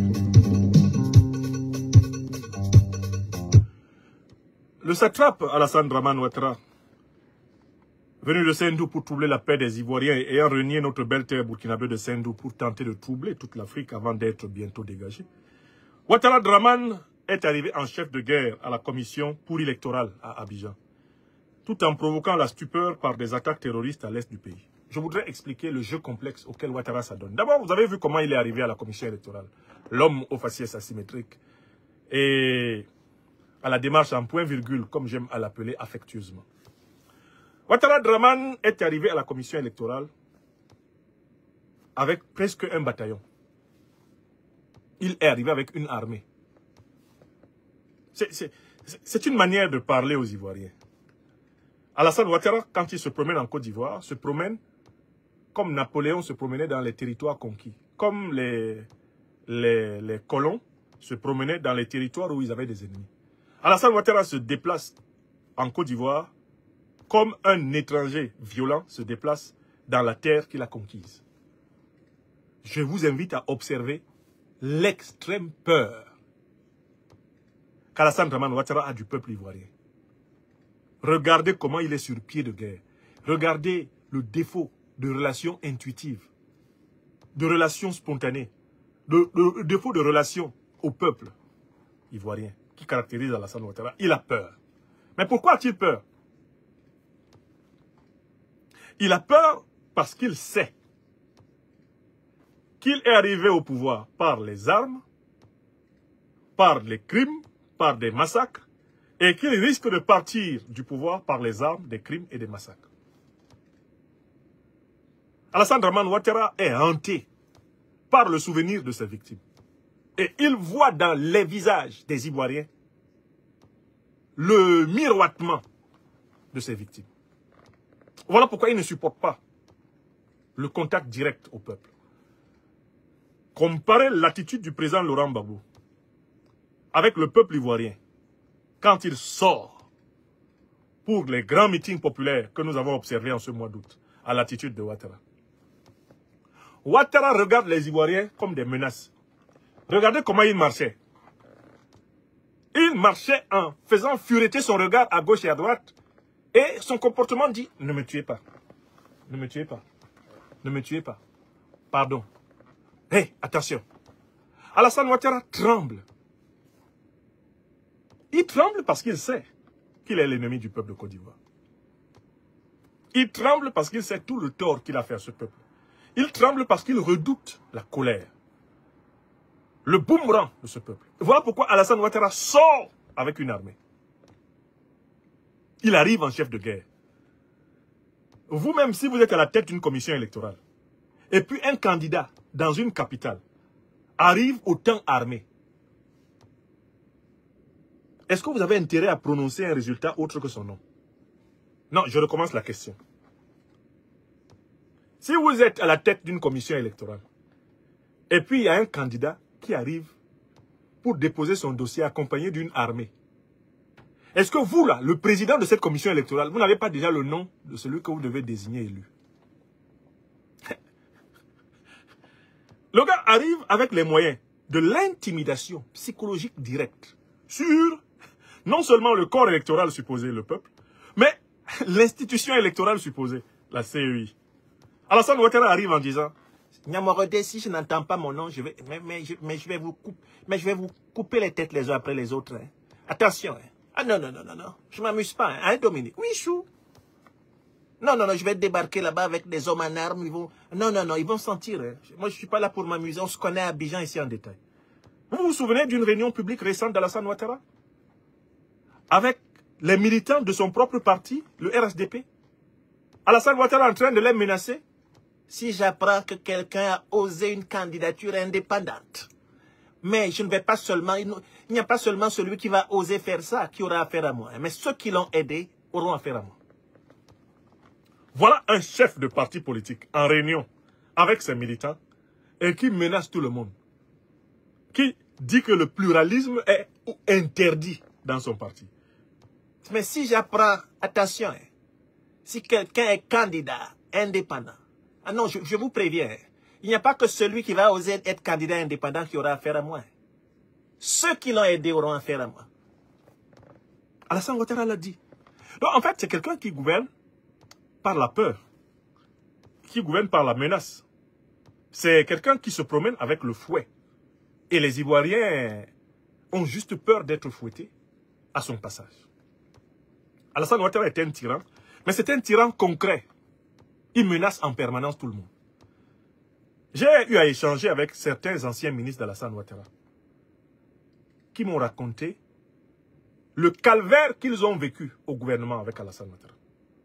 Alassane Ouattara était un chef d'État qui harcèle ses ministres.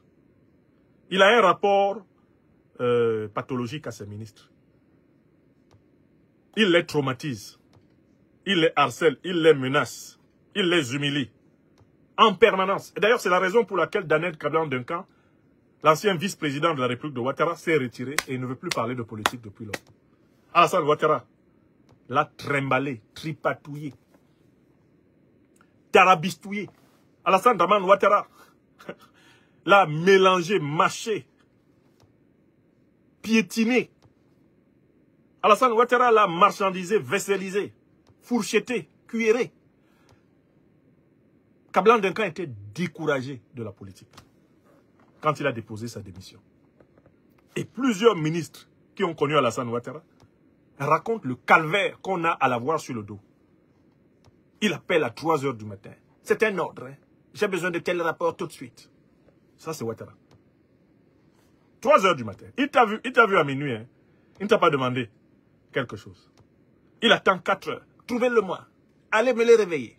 Ah non, non, non, non, non. J'ai besoin de ce rapport dans les 30 minutes. C'est Ouattara. Et ce sont des exercices d'humiliation pour voir si vous lui êtes fidèle. Ce n'est pas parce que ce soit efficace, parce que de toute façon, il prend toutes les décisions lui-même. Vous n'avez aucune décision à prendre. C'est lui qui décide. Vous comprenez? Mais de temps en temps, il y a des exercices comme ça qui sont en fait du bizutage. Alassane Ouattara bizute en permanence son entourage. Il teste votre capacité d'encaisser ces humiliations, qui est pour lui l'indice de votre fidélité. Ce qui fait qu'autour de Alassane Ouattara, il y a beaucoup de gens qui sont spécialisés dans le larbinisme. Quel que soit l'état d'humeur de Ouattara, ils sont tous, oui patron, oui chef, oui patron, oui patron, patron, oui, oui monsieur le président. Il n'y a que les bénis oui autour de lui. Tu es un vaurien, oui, oui patron, vraiment je suis un gros vaurien. Mais tu n'as même pas le niveau, tu ne comprends pas ce qu'on te demande. Oui patron, j'aimerais apprendre à vos côtés patron, pardon. Voilà les ministres qui marchent avec Ouattara. Si tu n'as pas la capacité de te faire insulter comme du poisson pourri, sans broncher, il ne faut pas entrer dans son gouvernement. Tous les ministres qui sont là, ils connaissent ce sale caractère du tyran. Mais c'est un caractère qui vient de ses carences affectives. C'est un individu qui est insécure. Unsecure, comme diraient les Anglais. Il n'est pas sûr d'être aimé, puisque lui-même il ne s'aime pas. Il s'est renié. Comme c'est un régnard, il pense toujours que les autres voient que lui-même ne s'aime pas. Et donc que les autres ne l'aiment pas comme lui-même ne s'aime pas. Donc il est constamment en train de demander une allégeance de plus. Une allégeance de plus.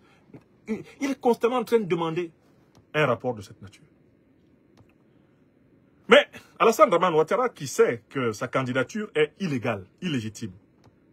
Que sa candidature est un crime contre le peuple ivoirien. Un crime de trop, un crime de plus. Alassane Ouattara voit la mobilisation de l'opposition ivoirienne comme une menace pour son rêve de présidence à vie.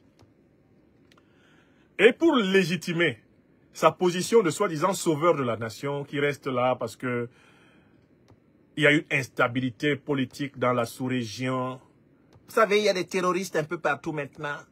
La sous-région est menacée. On a besoin d'un homme d'expérience comme moi pour que la Côte d'Ivoire vive. Donc Alassane Ouattara, on devrait trouver un élixir pour que lui vive éternellement. Parce que le jour où il disparaît, la Côte d'Ivoire va disparaître. Alassane Ouattara a donné parmi les arguments de sa candidature à la pour-élection de 2025, l'idée que l'instabilité terroriste, l'instabilité sécuritaire sous-régionale requérait des hommes d'expérience comme lui. Un homme d'expérience comme lui a-t-elle la Côte d'Ivoire.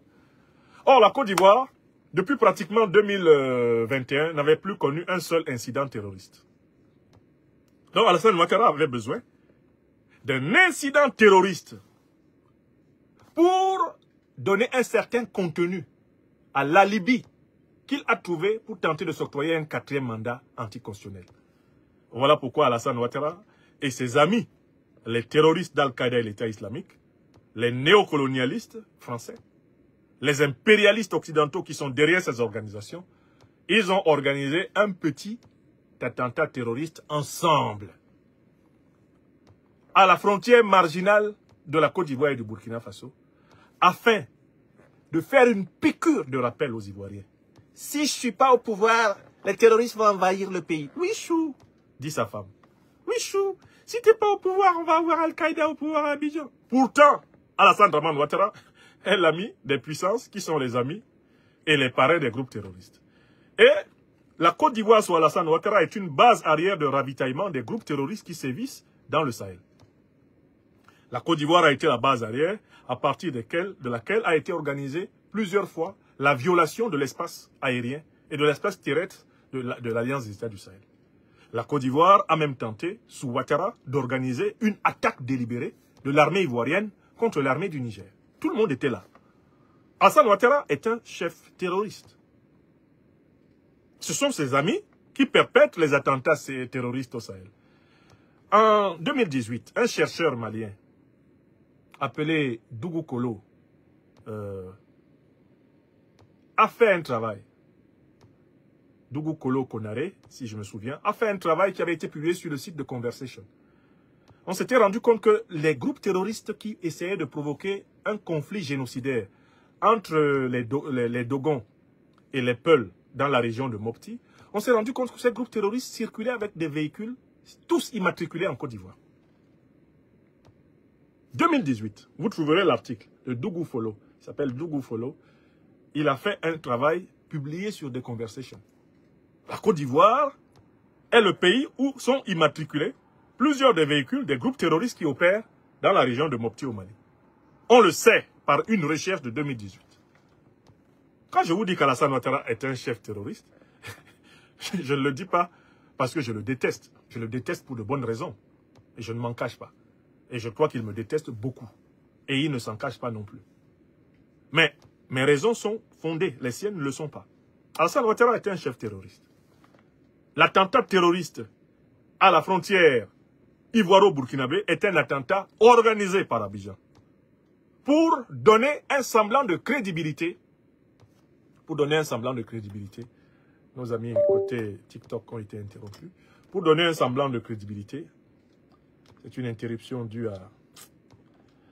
à la rupture de l'alimentation électrique. Je n'ai pas vu venir. Je vais les relancer. Cela est dû, en réalité, et j'insiste là-dessus, tout cela est dû à l'instrumentalisation donc du terrorisme pour la légitimation d'une candidature illégale et illégitime. C'est ce qu'Alassane Ouattara fait. Il faut que tout le monde le comprenne très bien. Si depuis 2021, il n'y a pas eu d'attentat terroriste en Côte d'Ivoire, c'est pas parce que la Côte d'Ivoire est hyper sécurisée et que l'armée ivoirienne serait l'armée la plus forte de la région. C'est faux. C'est parce qu'Alassane Dramane Ouattara est l'ami des organisations terroristes et des puissances qui les financent et qui les arment. C'est pour cette raison que le Sénégal n'était pas attaqué jusqu'ici. C'est pour cette raison que la Mauritanie n'est pas attaquée, l'Algérie n'est pas attaquée, parce que ces pays-là ont à leur tête des gouvernements qui sont en association avec les groupes terroristes et avec les puissances qui les financent. Voilà la vérité. Je vais relancer nos amis côté TikTok dès que j'aurai pu avoir de l'énergie. On passe à la suite et à la fin de cette émission.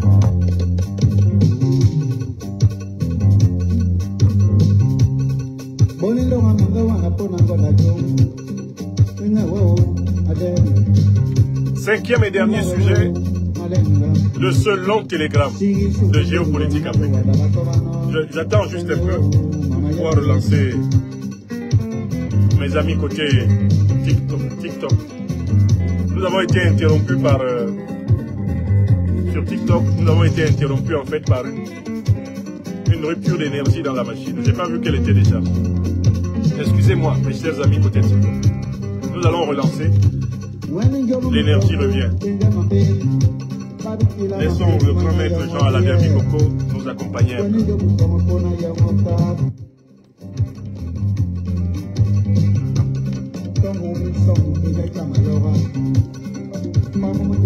Voilà, le temps de relancer nos amis côté TikTok qui ont été interrompus par...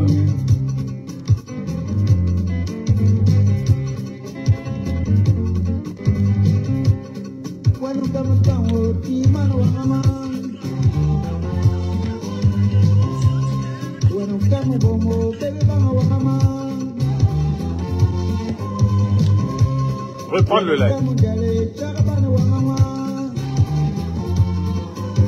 Voilà mes chers amis. Je crois que j'ai pu reprendre le live. Nous allons aborder le dernier sujet de cette émission.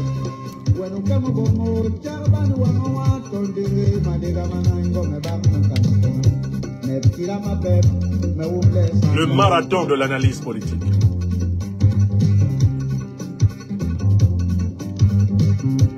Alors, le dernier sujet que je voudrais aborder dans cette émission, c'est une question qui brûle beaucoup de lèvres. À savoir que le président américain actuel, Donald Trump, semble avoir changé de braquet, d'orientation à la politique internationale des États-Unis vers l'Afrique, en privilégiant désormais le commerce par rapport à l'influence géopolitique, géostratégique. Donald Trump veut faire des affaires. Et apparemment, il veut beaucoup moins positionner des militaires. Donald Trump veut faire des deals. Parce qu'avant tout, c'est un négociant commercial, c'est un businessman. J'ai lu sur les réseaux sociaux africains certaines critiques formulées d'ailleurs contre les dirigeants de l'Alliance des États du Sahel au motif que ceux-ci seraient bien imprudents d'accepter de faire des affaires avec l'Amérique de Donald Trump. Puisque, dans tous les cas, l'Amérique est une grande puissance impérialiste. Faire des affaires avec elle ne va pas sans danger et ce serait une imprudence de la part des dirigeants de l'AES de renouer des relations commerciales, économiques avec les États-Unis dans ces conditions. Je voudrais apporter mon analyse à ce problème. D'abord, premièrement, je voudrais rappeler à tous qu'à la tête des États-Unis, le président Donald Trump n'a pas renoncé à une doctrine qui est transversale à tous les dirigeants américains. C'est une doctrine que les dirigeants américains, qu'ils soient du Parti démocrate ou qu'ils soient du Parti républicain, considèrent tous comme vraie. C'est l'idée que l'Amérique doit être la première puissance du monde. America first. Cette idée est connectée à l'idéologie américaine de la Manifest Destiny, la destinée manifeste. Selon cette idéologie, qui est fortement répandue dans l'élite politique des États-Unis, les États-Unis sont une nation qui a été voulue par Dieu comme une nation qui doit diriger le monde. Une nation qui doit influencer la marche du monde, une nation qui doit inspirer le monde, une nation qui doit être le modèle du monde. Cette idée d'America First, cette idée de la Manifest Destiny, cette idée de Make America Great Again, cette idée de la grandeur américaine, elle est transversale à la classe politique américaine. Que vous ayez Joe Biden à la Maison-Blanche, ou que vous ayez plutôt Donald Trump à la Maison-Blanche, vous avez toujours cette idée dans la tête du président. Que vous ayez Barack Hussein Obama à la Maison-Blanche, ou que vous ayez plutôt à la Maison-Blanche George Walker Bush, cette idée de la supériorité, de la suprématie, de l'hégémonie américaine est dans la tête des dirigeants américains. Que vous ayez Bill Clinton à la Maison-Blanche, ou que vous ayez plutôt George Bush père à la Maison-Blanche, ou Ronald Reagan, ou Jimmy Carter, ou Henry Ford, que vous ayez Lyndon Johnson, que vous ayez John Fitzgerald Kennedy, Franklin Roosevelt, remontez à tous les présidents que vous pouvez penser. Et il y a toujours à la tête des États-Unis un président qui est convaincu que les États-Unis sont et doivent être la première puissance mondiale. Et il ne faut pas penser que les dirigeants ouest-africains, les panafricanistes révolutionnaires qui exercent le pouvoir ne le savent pas. Ils le savent. Donald Trump, de ce point de vue, n'est pas différent de Joe Biden. Ça, c'est le premier point. Il y a un deuxième point qui est important. La puissance économique des États-Unis, et toute grande puissance est toujours assise sur la puissance militaire. La puissance économique est conditionnée par la puissance militaire. Et la puissance militaire conditionne à son tour la puissance économique. C'est parce qu'un pays a une armée puissante que lorsqu'il fait une négociation commerciale avec d'autres pays, il a tendance à obtenir des deals à son avantage. Parce que les autres pays ne veulent pas de près ou de loin être attaqués par le pays puissant. Donc, ils acceptent de lui vendre à un prix raisonnable. Parce qu'ils ont affaire à un partenaire qui est puissant et qui pourrait utiliser sa puissance militaire pour leur nuire. Donc, il faut lui vendre à un bon prix. La puissance militaire conditionne la puissance économique. Mais la puissance économique conditionne aussi la puissance militaire. Parce que quand un pays a une économie florissante, il peut plus facilement financer son programme d'armement. Il peut plus facilement financer son industrie militaire.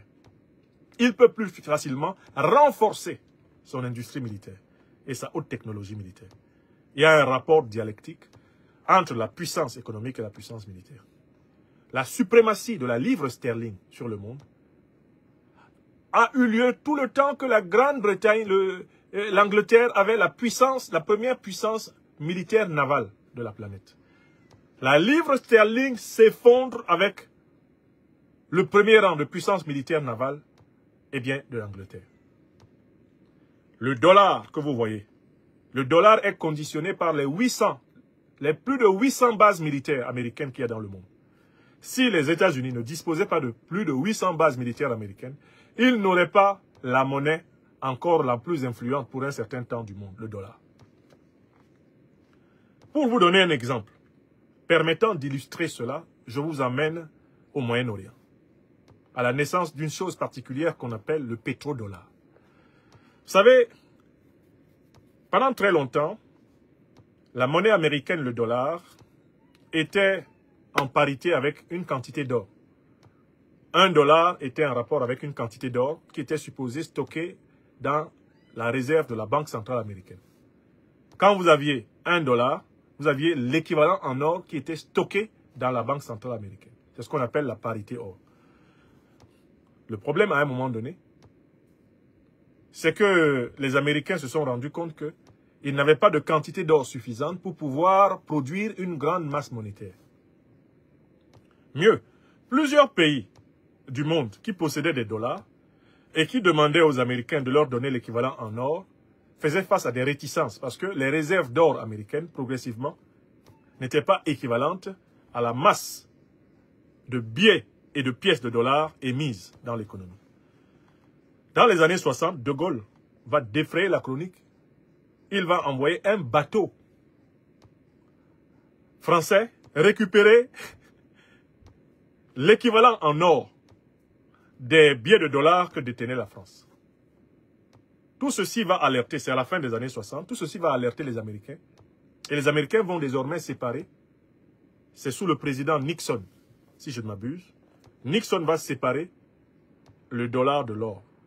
Il va dire que désormais, la Banque centrale américaine peut produire des billets de dollars qui ne correspondent pas nécessairement à une quantité d'or détenue dans les réserves de cette banque. Désormais, ça a été donc ce qu'on a appelé la fin de la parité or. Et les États-Unis d'Amérique se sont mis à produire des millions, des milliards de dollars ne correspondant à aucune richesse réelle. Mais comment pouvait-on légitimer cet argent? Comment pouvait-on faire accepter cet argent dans le monde? Mais il fallait avoir un moyen de pression sur les autres économies mondiales. Dans le cas des pays du Moyen-Orient, des pays hautement pétroliers comme l'Arabie Saoudite, le Bahreïn, les Émirats Arabes Unis, etc., les États-Unis vont dire aux Saouds qu'ils ont aidé à s'installer au pouvoir, nous allons vous garantir la sécurité militaire, à condition que vous nous garantissiez l'approvisionnement moins cher en pétrole et que vous nous aidiez à imposer que toute personne qui veut acheter du pétrole sur la planète Terre paye en dollars. C'est la naissance du pétrodollar. Donc, en fait, la masse monétaire américaine est crédibilisée par les richesses des autres pays du monde, grâce à l'influence militaire américaine. Et vous allez remarquer que tout pays qui, dans l'histoire des 60 dernières années, a voulu refuser ce deal, a été confronté à une guerre. La guerre contre Saddam Hussein, elle est venue de ça. La guerre contre l'Iran, elle vient de ça. La guerre qui se prépare et qui avance contre la Chine à travers Taïwan, c'est à cause de ça. La guerre contre la Russie à travers l'Ukraine, c'est pour imposer le dollar. C'est à cause de ça.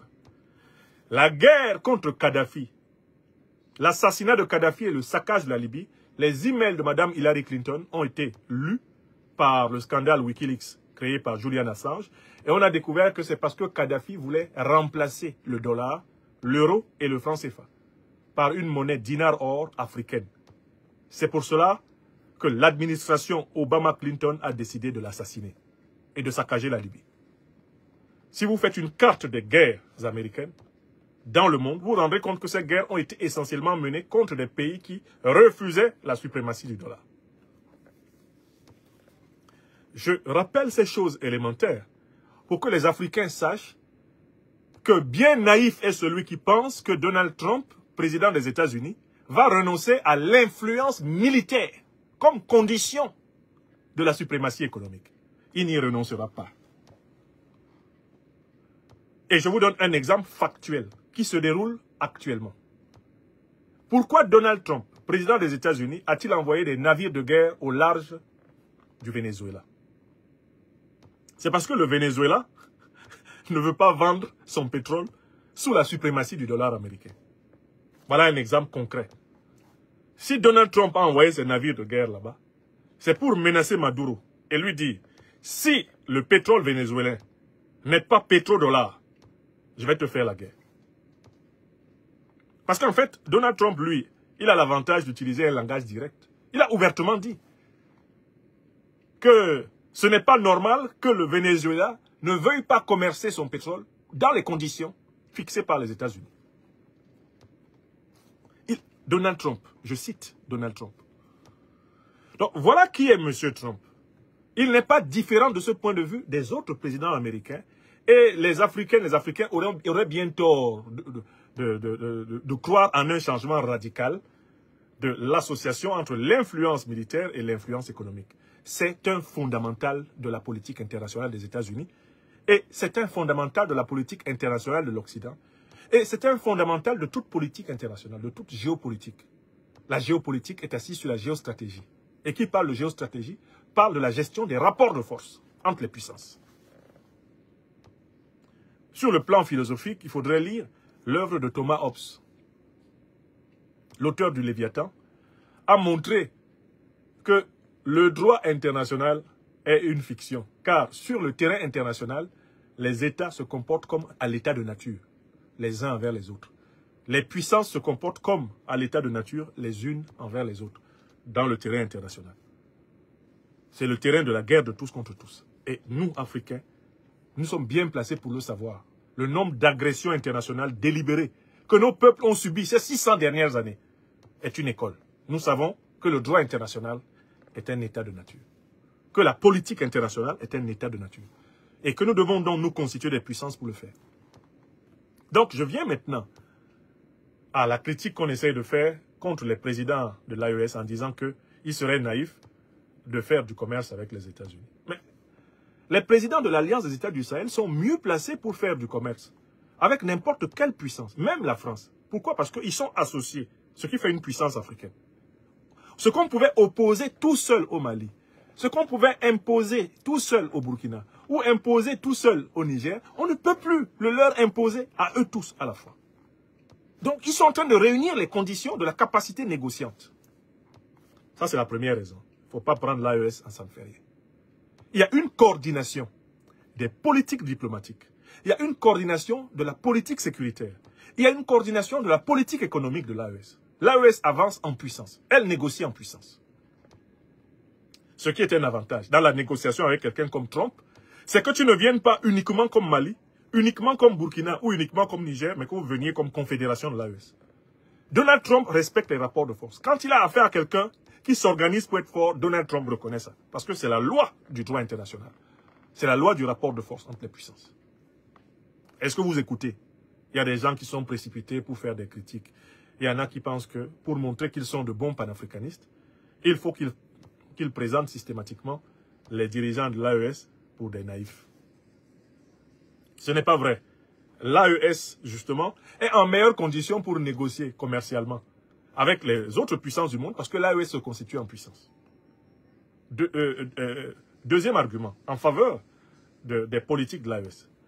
Mais les présidents Goïta, Tiani et Traoré n'ont jamais dit qu'ils ne voulaient pas commercer avec ceux qui sont intéressés par ce qui intéresse les Africains. Nous-mêmes, nous n'avons jamais dit cela.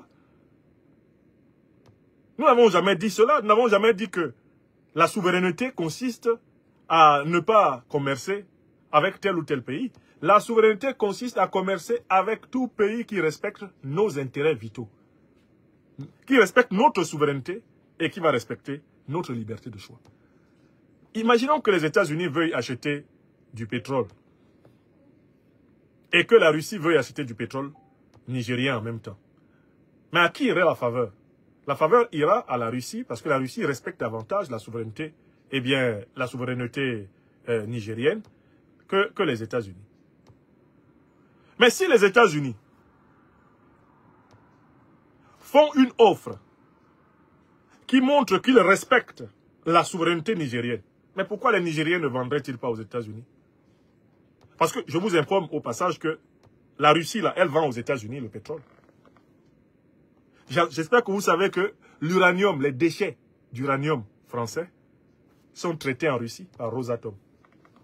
Il faut que les Africains sortent d'une compréhension étriquée du droit international, du commerce international. Le commerce international est un domaine où, en fait, ce sont les intérêts qui comptent. Si le Niger, le Burkina, le Mali ont plus intérêt à vendre tel de leurs produits à telle puissance, mais ils sont libres de le faire. Puisque c'est dans l'intérêt vital du peuple sahélien qu'ils le font. Mais il ne faut seulement pas que dans ce processus, on oublie les enjeux sécuritaires. Que dans ce processus, on oublie les rapports de force. Et que dans ce processus, on sacrifie des relations éventuellement privilégiées et meilleures. La Russie vend et achète avec les États-Unis. Il y a une balance commerciale russo-américaine. La Russie vend et achète avec la France. Il y a une balance commerciale russo-française. Il faut que les Africains le sachent. Donc, quand nous parlons de souveraineté africaine, quand nous parlons de défense des intérêts vitaux de l'Afrique, nous ne voulons pas parler de vie en autarcie. On ne parle pas d'isolationnisme. Ce qu'on veut, c'est des interactions bénéfiques pour nous, Africains. Des interactions qui nous sont bénéfiques. Ah, je veux vendre mes 1500 tonnes d'uranium. Je suis le Niger. Je veux vendre mes 1500 tonnes d'uranium. Il y a un partenaire qui est prêt à me donner, je ne sais pas, 100 milliards de dollars. Je fais une évaluation fictive. Il y a un autre qui est prêt à me donner 2 milliards de dollars. Bon, le partenaire qui veut me donner 100 milliards de dollars, est-ce qu'il me laissera avec les 100 milliards de dollars acheter les armes dont j'ai besoin pour me protéger? Est-ce qu'il ne se mêlera pas de ma politique? Si je vérifie que c'est le cas, je lui vends. C'est mieux de vendre à 100 milliards de dollars qu'à 2 milliards de dollars. Si avec 88 milliards de plus, je peux me renforcer. Mais s'il y a un partenaire qui me demande de lui vendre, et je sais que ce partenaire veut même utiliser ma marchandise pour me tuer, mais je ne lui vends pas. Donc, laissons les gouvernements panafricains révolutionnaires apprécier l'objet et l'opportunité des échanges internationaux. Puisque nous savons que ce sont des gouvernements qui aiment les peuples africains, nous savons qu'ils n'auront jamais la naïveté de donner à l'ennemi les moyens de nous battre. Et qu'ils ne vont jamais, tout naturellement, oublier la dimension sécuritaire, le rapport de force. Seuls des pays qui s'associent en puissance, confédérale et fédérale, comme l'AES, peuvent mieux négocier dans le commerce international. Ce sont les pays isolés, ennemis de la logique de l'unité africaine, qui sont condamnés à être grugés. Voilà ce que je voulais dire sur ce point. Donc, l'Afrique ne fait pas confiance à Donald Trump. Et à ma connaissance, l'Alliance des États du Sahel ne lui fait aucune confiance. Les affaires sont cependant des affaires. Autant il y a des affaires entre les États-Unis et la Russie, mais il peut y avoir des affaires entre les États-Unis, le Mali, le Burkina, le Niger. Les affaires. Business is business. Et ça, c'est la logique du commerce international. Le problème, c'est de sécuriser ces affaires de telle façon qu'elles ne se retournent pas en boomerang contre notre sécurité et qu'on ne nous gruge pas. Comme on nous a volé notre uranium au Niger, comme on le vole actuellement en République démocratique du Congo, nous ne voulons plus de ça. Mais nous n'avons pas dit que l'Afrique ne participera pas à l'économie monde. L'Afrique doit participer à l'économie monde. Les Africains doivent négocier face à face, pied à pied, mais en se constituant en puissance. Tel est le sens de mon analyse. Soyons lucides. Mais la lucidité n'exclut pas la souplesse. Soyons lucides, mais la lucidité géopolitique, géostratégique n'exclut pas la souplesse. Et cela n'est pas en contradiction avec la fidélité et la discipline idéologique. Ce sont les gens qui n'ont pas l'expérience concrète des questions du droit international, de la politique internationale, du commerce international, qui ont des positions un peu lunatiques, aériennes, dogmatiques sur le sujet. La France a proposé de reprendre son partenariat avec le Niger. Cette fois-ci, ce sera sincère pour le bonheur des Nigériens. Le Niger a répondu que le bonheur qu'il pourrait apporter aux Nigériens est de rester très loin du Niger et surtout de s'occuper des problèmes des Français.